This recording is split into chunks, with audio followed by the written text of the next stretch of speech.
El Antiguo Testamento, sección 1, y creación y caída de los ángeles.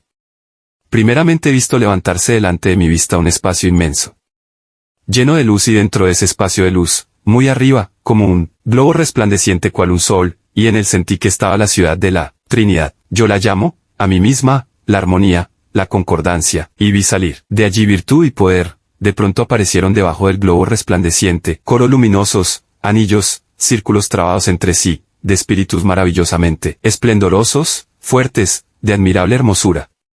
Este nuevo mundo de resplandores se levantó y quedó como un sol de luz debajo de aquel otro sol más levantado y primero. Al principio estos coros de espíritus se movían como impulsados por la fuerza del amor que provenía del sol más elevado. De pronto he visto una parte de todos estos coros permanecer inmóviles, mirándose a sí mismos, contemplando su propia belleza. Concibieron contento propio, miraron toda belleza en sí mismos, se contemplaron a sí mismos, estaban en sí mismos. Al principio estaban todos en más altas esferas, moviéndose como fuera de sí mismos. Ahora, una parte de ellos permanecía quieta, mirándose a sí misma. En el mismo momento he visto a toda esta parte de los espíritus luminosos precipitarse y oscurecerse, y a los demás coros de ángeles arremeter contra ellos y llenar sus claros. Los círculos quedaron entonces más reducidos. No he visto, sin embargo, que estos espíritus buenos saliesen del círculo del cuadro general para perseguirlos. Aquellos, los rebeldes, que quedaron silenciosos, abismados en sí mismos, se precipitaron, y los que no se habían detenido en sí mismos llenaron los vacíos de los caídos. Todo esto sucedió en un breve momento. Cuando estos espíritus cayeron he visto aparecer debajo un globo de tinieblas, cual si fuese el lugar de su nueva morada, y supe que habían caído allí, en forma involuntaria e impaciente. El espacio que ahora los encerraba, allí, abajo, era mucho más pequeño del que habían tenido arriba, de modo que me pareció que estaban estrechados y angustiados, y no libres como antes. Desde que siendo niña hube visto esta caída, estaba yo temerosa día y noche de su acción maléfica, y siempre pensé que debían ellos dañar mucho a la tierra. Están siempre en torno a ella, bien que ellos no tienen cuerpo. Ellos oscurecerían hasta la luz del sol, y los veríamos siempre como sombras vagando delante de la luz. Esto sería insoportable para nosotros. 2. Creación de la tierra. Enseguida de la caída de los ángeles, vi que los espíritus de los coros luminosos se humillaron delante de la divinidad, protestaron su misión, y pidieron que hiciera la divinidad reparar y llenar los vacíos que se habían producido. Entonces vi como un movimiento y un obrar en la luz de la divinidad, que hasta entonces había quedado inmóvil, y que había esperado, como yo lo sentí en mi interior, esa petición de los ángeles. Después de esta acción de los ángeles estuve persuadida que ellos debían permanecer firmes, y no podían ya caer. Se me dio a entender, sin embargo, que era decisión y decreto de Dios, por causa de la caída de los ángeles, que debía haber lucha y guerra mientras no se llenasen los coros de los ángeles caídos. Este tiempo se me representó en el espíritu como muy largo y como imposible. Esta lucha debía producirse en la tierra, y no en los cielos, donde no debía haber más lucha, ya que la divinidad lo había afirmado en su estabilidad. Después de la persuasión no pude tener compasión con el diablo, pues supe que él cayó por la fuerza de su propia mala voluntad. Tampoco puedo tener enojo contra Adán. Siento, en cambio, mucha compasión hacia él, pues pienso que ya estaba todo previsto. Inmediatamente luego de la súplica de los ángeles fieles y después del movimiento en la divinidad, apareció un mundo, un globo oscuro al lado del globo de las tinieblas que se había formado debajo del sol luminoso de la divinidad. Este globo estaba a la derecha y no lejos del globo anterior. Entonces fijé mi atención sobre el globo oscuro que estaba a la derecha de la esfera tenebrosa, y he visto un movimiento dentro de él, como si creciese. Por momentos, aparecieron puntos luminosos en la masa oscura y la rodearon, como bandas luminosas. Luego se vieron lugares más claros, y apartaronse estas bandas de tierra de las aguas que la rodeaban. Después vi en los lugares más claros un movimiento, como algo viviente que rebullía en ellos. Sobre la superficie de la tierra vi crecer hierbas y aparecer plantas y, en medio de ellas, seres vivientes que se movían. Me parecía, como era todavía niña, que las plantas se movían. Hasta este momento todo había sido gris y ahora se esclarecía al ver como una salida de sol. Parecía ese mundo como es la mañana sobre la tierra, que todo despierta del sueño. Todo lo demás que había visto antes desapareció de mi vista. El cielo estaba azul y el sol recorría su camino. Vi una parte del mundo iluminada por él, y tan brillante y agradable, que pensé, esto es el paraíso.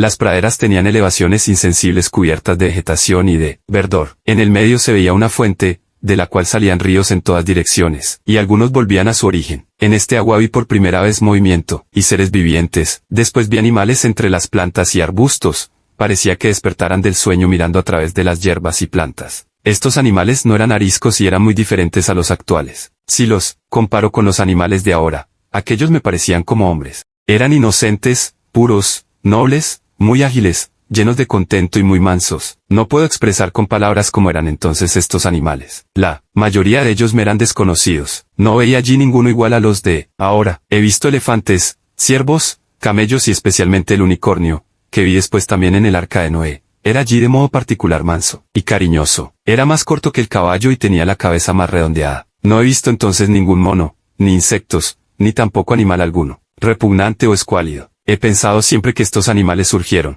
después como castigo del pecado. He visto muchos pájaros y oía sus cantos, tan agradables como en una alegre mañana. En cambio, no oí ahora miedo de fieras ni vi aves de rapiña. El paraíso terrenal existe aún, pero le es del todo imposible al hombre el llegar hasta él. Lo he visto allá arriba en todo su esplendor, separado de la tierra oblicuamente, como lo está la esfera oscura de los ángeles caídos respecto del cielo.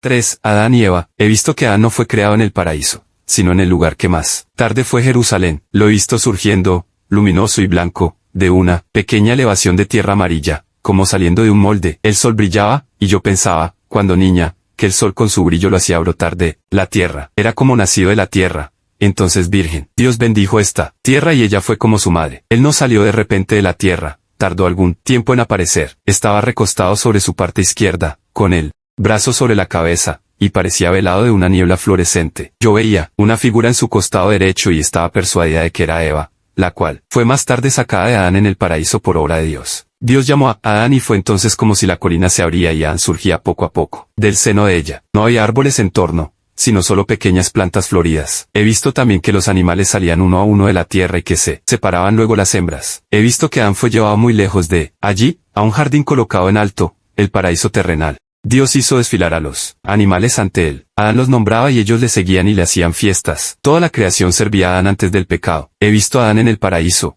no lejos de la fuente en medio del jardín, levantándose como del sueño, entre flores y arbustos. Su cuerpo era de una blancura tenuemente luminosa. Con todo su cuerpo tenía más de carne que de ser puramente espiritual. No se maravillaba de nada de lo que le rodeaba. Paseaba entre los árboles y entre los animales como si estuviera acostumbrado, como quien visita sus campos y sus posesiones. He visto a Adán descansando, con la mano izquierda apoyada en la mejilla, en aquella colinita junto a las aguas. Dios envió sueños sobre él. Adán estaba sumido en visiones. Entonces sacó del costado derecho de Adán a Eva, precisamente, del lado donde fue abierto el pecho de Jesús por la lanza. He visto a Eva, al principio, pequeña y delicada, pronto creció hasta que la vi grande y hermosa. Si no hubiera habido pecado, todos los hombres hubieran sido formados y hubieran nacido en un sueño tranquilo. La colina se dividió en dos partes. Vi del lado de Adán una roca como de cristal y piedras preciosas. Del lado de Eva se formó un vallecito cubierto de blanco y fino polvo fructífero. Cuando Eva fue creada, yo he visto que Dios le dio algo a Adán o le inspiró algo. Me pareció que salían de Dios, en forma humana, de la frente, de la boca, del pecho y de las manos, rayos de luz que se unían en unas de resplandores, que entró en el lado derecho de Adán de donde había sido sacada Eva. He visto que solo Adán recibió este torrente de luz. Era el germen de la bendición de Dios. En esta bendición había como una trinidad. La bendición que recibió más tarde Abraham por el ángel era algo parecido,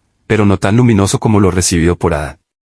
Eva estaba de pie, delante de Adán, y éste le dio la mano. Eran como dos niños inocentes, maravillosamente hermosos y nobles. Eran luminosos, cubiertos de luz como si fuera un vestido fluorescente. En la boca de Adán yo veía un ancho haz de luz y sobre su frente como una faz severa. Alrededor de su boca había un sol de rayos. En la de Eva no había tal resplandor. El corazón lo vi como al presente lo tienen los hombres, pero el pecho estaba rodeado de rayos de luz, y en medio del corazón vi una gloria luminosa, y griega, adentro, una pequeña imagen con algo en la mano. Yo creo que era una representación de la tercera persona de la Santísima Trinidad. También de sus pies y manos salían rayos de luz. Sus cabellos caían en 5 luminosos haces, 2 desde las sienes, 2 detrás de las orejas y 1 detrás de la cabeza. He tenido siempre la persuasión de que por las llagas de Jesús se abrieron puertas del cuerpo mortal que habían sido cerradas por el pecado, y que, Longinos, al abrir el pecho de Jesús, abrió asimismo las puertas del renacimiento, a la vida eterna. Por esto nadie pudo tener entrada en el cielo antes que estas puertas fueran abiertas.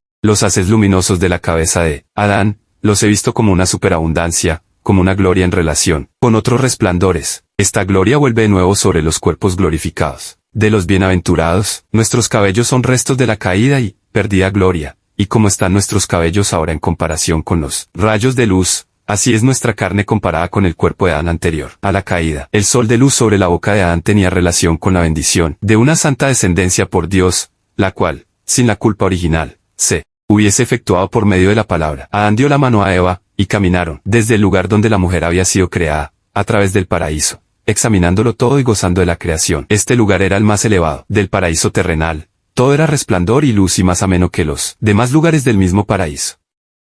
4. El árbol de la vida y el árbol de la ciencia del bien y del mal. En medio de aquel luciente jardín he visto aguas y dentro de ellas una isla, o mejor península, porque de un lado estaba unida por un dique. Esta isla, como el brazo de tierra que la unía con el jardín, estaba llena de hermosos árboles. En medio de la isla había un árbol tan bello que a todos vencía en hermosura y al mismo tiempo los cubría y protegía. Sus raíces formaban el conjunto de la isla. Este árbol cubría toda la isla y desde su anchura tan pronunciada se iban gostando hasta terminar en una graciosa punta. Sus ramajes se extendían en posición recta y de ellos nacían otras ramas como pequeños arbolitos, hacia arriba. Las horas eran delicadas y los frutos amarillos colgaban de una vaina y se abrían como una rosa con sus pétalos. Parecíase mucho al cedro. No recuerdo haber visto nunca a Adán o a Eva, ni a ningún animal andar por la isla ni en torno del árbol. Solo oía cantar unas aves muy hermosas, nobles y blancas en lo alto de sus ramas. Este árbol era el árbol de la vida. Precisamente delante del dique o lengua de tierra, que llevaba a la isla, estaba el árbol de la ciencia del bien y del mal. El tronco era escamado, como el de las palmeras.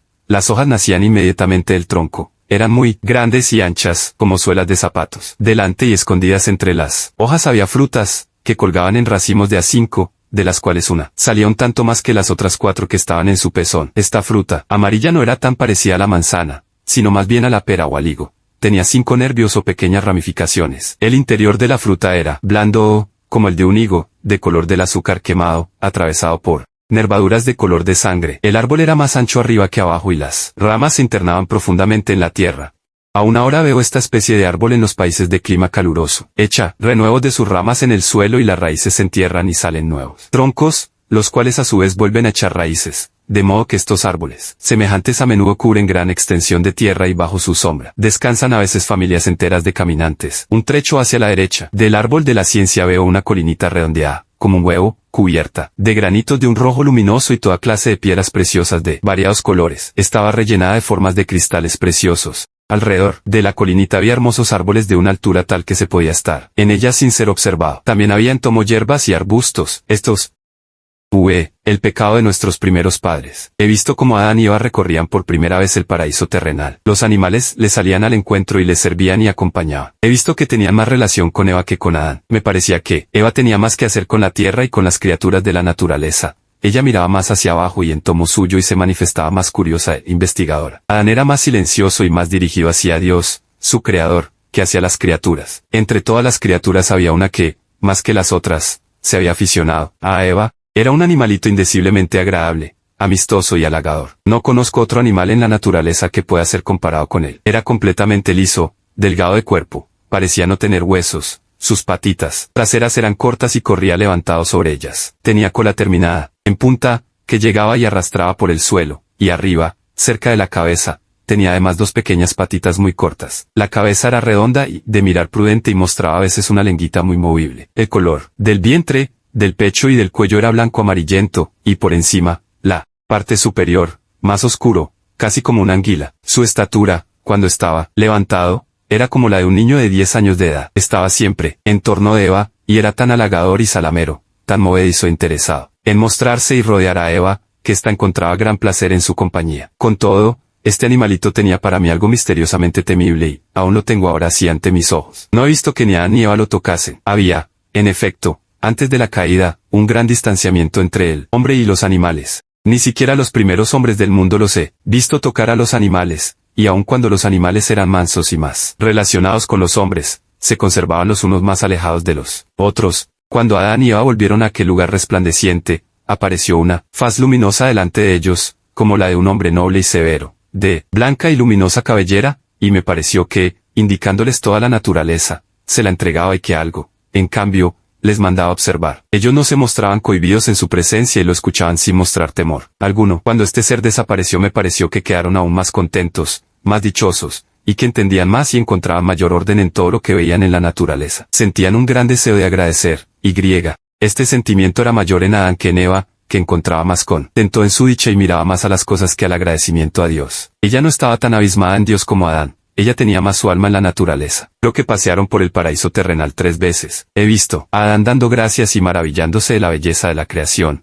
sobre la colinita luminosa donde había estado sumergido en sueño y en visiones, por obra de Dios, cuando fue creada Eva y sacada de su costado. Adán estaba solo debajo de los árboles. He visto a Eva acercarse al árbol de la ciencia como si quisiese pasar de largo. El animalito aquel estaba de nuevo con ella y me pareció aún más halagador, salamero y movedizo. Eva estaba toda entusiasmada con el animalito, y sentía gran gusto en estar en su compañía. El animal subió al árbol a una altura tal que su cabeza llegaba a la de Eva. Se sostenía con los pies al árbol. Volvió la cabeza hacia Eva y habló. Dijo que si comían de la fruta del árbol, serían libres y no más esclavos, y sabrían cómo sería la forma de su descendencia. Ellos sabían ya que tendrían descendencia, pero entendí que aún no sabían cómo Dios lo quería, y que si lo hubiesen sabido a pesar de ello, hubiesen pecado. La redención no habría sido posible. Eva se mostraba cada vez más curiosa hacia las cosas que la serpiente le decía. Se produjo en ella algo que la sumió en oscuridad. Yo temblaba por ella. Miró ella hacia Adán, que estaba absorto debajo de los árboles. Ella lo llamó y él acudió a su llamado. Eva fue a su encuentro y luego retrocedió. Se notaba en ella una indecisión, una inquietud. Volviese como si quisiera pasar de largo el lugar